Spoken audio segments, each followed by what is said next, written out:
Welcome to our channel Master Star Club. Today we learn about Urdu alphabets alaf to ye. N से ऐनक,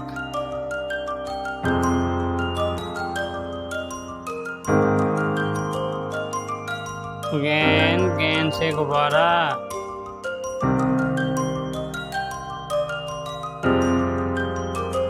फे से फराक,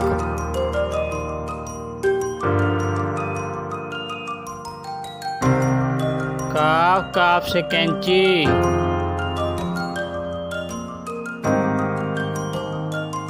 काफ से किताब,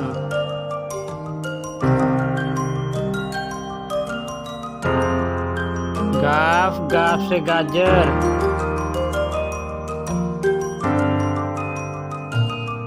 लाम से लट्टू,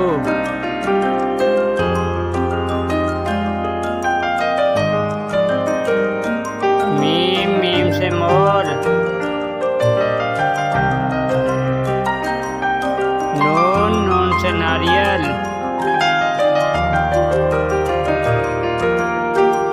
वाव से बरक,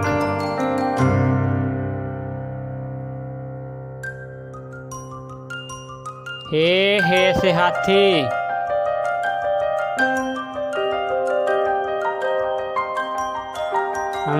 हमजा से चाय,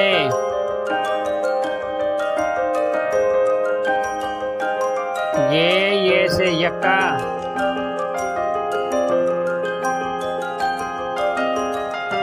Thanks for joining us. Please subscribe our channel. Allah Hafiz.